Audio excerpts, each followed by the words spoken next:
एठारे उपस्थित थिबा आमर रेस्पेक्टेड टीचर्स एवं मोर समस्त सहकर्मी तथा आमर एसएमसी प्रेसिडेंट गायत्री मैडम एवं मोर प्रिय छात्र छात्री समस्त 76तम साधारणतंत्र दिवस उपलक्षे अनेक अनेक शुभेच्छा और शुभकामना।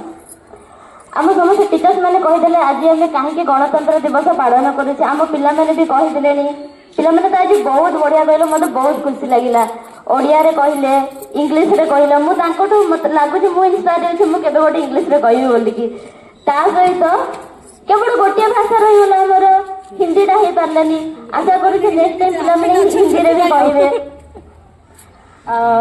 तो समस्त आम जानि सारे कि आम गणतंत्र दिवस टा कहीं पालन करुचे। आम देश स्वाधीनता होता 1947 मसीहा अगस्त 15 तारिख दिन किंतु सेतबेलू आम पाखे माने देश सुपरिचालना कौन प्रकार शासन खसड़ा नथिला बा संविधान नथिला। तो से संविधान प्रस्तुति दायित्व दिया आमर बी.आर. आंबेडकर को से एवं तांको कमिटी पाखापाखि 2 वर्ष 11 मास और 18 दिन धरिकी अक्लांत परिश्रम करते एवं आम देश एक शासन खसड़ा प्रस्तुत करते जहाँ आम बर्तमान संविधान बोली कहूँ। आम देशर संविधान हूँ विश्वर सर्वबृहत लिखित संविधान जो पाखापाखि रही आम 470 आर्टिकल 25 पार्ट्स रही एवं 12टी शेड्यूल रही।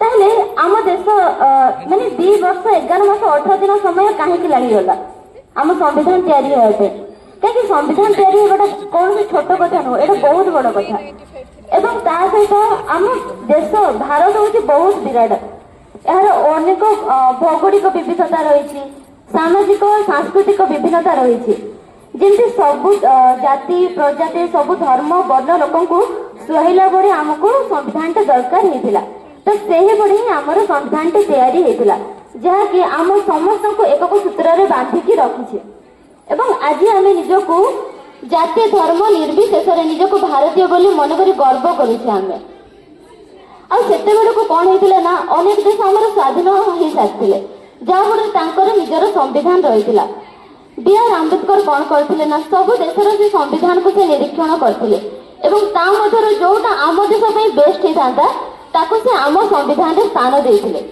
सहित गवर्नमेंट ऑफ इंडिया एक्ट 1935 रो केतक धारा गुड़िक केतक नियम गुड़िक आम संविधान में स्थान पाई एवं तैयारी होता आमर संविधान। तो यही मुख्य कारण हूँ आम भौगोलिक दृष्टिकोण आम देश बहुत बड़ सहित सबू देशर संविधान को देखिक निरीक्षण करके आम देश बेस्ट गोटे संविधान लिखी से एवं विभिन्न देश जमीक आमर अमेरिका होगला ब्रिटेन होगला आयरलैंड ऑस्ट्रेलिया कनाडा ये सब देश आमर विभिन्न धारा गुड़िक आमर फंडामेंटल राइट अच्छी मौलिक अधिकार अच्छी जोटा आमर अमेरिका आम आनीचु सेमती अच्छी डीपीएसपी जोटा आमर आयरलैंड रो एवं आमर मौलिक कर्तव्य गोटे हूँ जोटा अच्छी आमर आर्टिकल 51A सेटा आमर यूएसएसआर बर्तमान आमर रूसिया ठारू आनीचु आम समस्ते आमर अधिकार विषय सचेतन अच्छु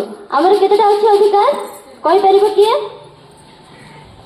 6टी अधिकार अच्छी समानता अधिकार अच्छी स्वाधीनता अधिकार अच्छी धर्मगत अधिकार अच्छी आ कौन शिक्षागत अधिकार अच्छी शोषण विरुद्ध अधिकार सामाजिक सांस्कृतिक अधिकार सांविधानिक प्रतिकार अधिकार एगुड़ाक सब रही मत लगुच आम देश आमको जी स्वाधीनता अधिकार अच्छी आमर अलग कौटी ना जदि तुम मैंने देख चाइना रे सेठिकार नागरिक मैंने जो मैंने अच्छा से निज सरकार समालोचना किंतु आम जो भी आम सरकार समालोचना करदे बेड़े बेड़े आमर एत स्वाधीनता दिखाई आम बेड़े बेड़े असम्मान करदे कि जोड़ा कि आमको करने कथा नुह ता सहित पिला मैंने जो सोशल मीडिया यूज कर देश यूज कर निज इच्छा भी देखिपारे से कौन देखुं ना जोड़ा उपयोगी होने देखुं फेसबुक है कि इंस्टा है से आजबाजी जिन आसबनी जमीक आम ये पूरा फ्री अच्छे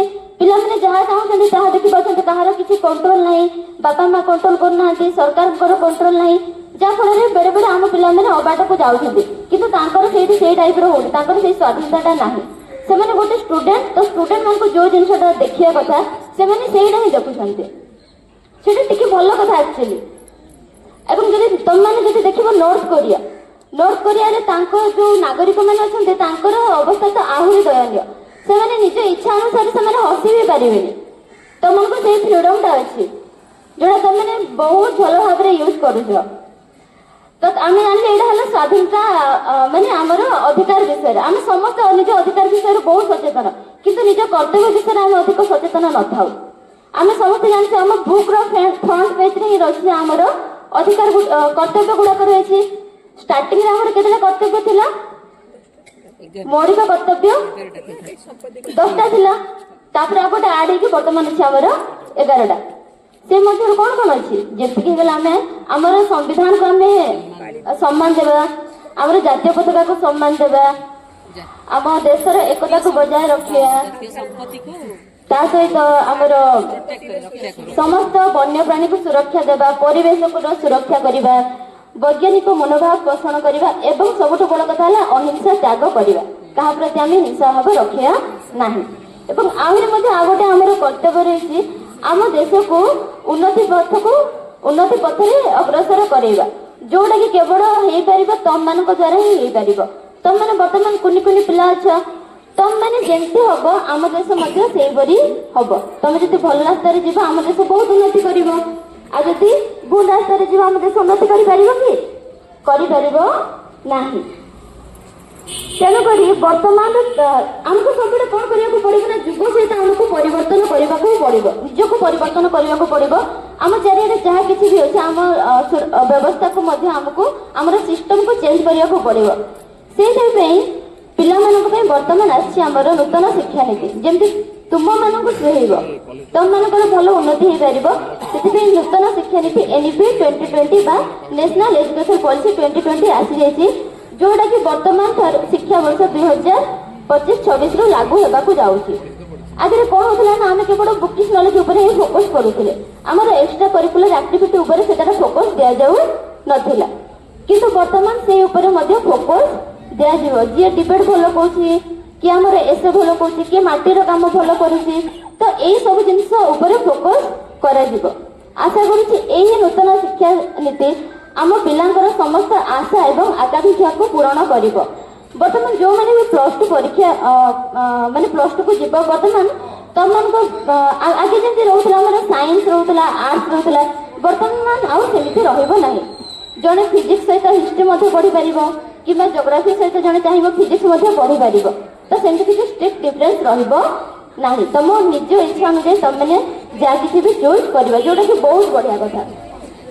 ତ ଆଜିର ଏହି ଗଣତନ୍ତ୍ର ଦିବସ ଉପଲକ୍ଷେ ମୁଁ ଏତିକି କହିବାକୁ ଚାହୁଁଛି, ସମସ୍ତେ ବହୁତ ବଢିଆ ପଢ, ବହୁତ ଆଗକୁ ଯାଅ। ନିଜ ଭିତରେ ଯୋଉ ସାମର୍ଥ୍ୟଟା, ଆମ ଭିତରେ ବହୁତ ଅସୀମ ସାମର୍ଥ୍ୟ ରହିଛି, ଯୋଉଟା ସେଟାକୁ ତମକୁ ଅନ୍ୱେଷଣ କରିବାକୁ ପଡିବ ଏବଂ ସେ ଦିଗରେ କାର୍ଯ୍ୟ କରିବାକୁ ପଡିବ ଏବଂ ବହୁତ ଉନ୍ନତି କର ଏବଂ ଭବିଷ୍ୟତରେ ଗୋଟିଏ ସୁନ୍ଦର ନାଗରିକ ହେଇକି ବାହାର। ଧନ୍ୟବାଦ। ବହୁତ ବହୁତ ଧନ୍ୟବାଦ।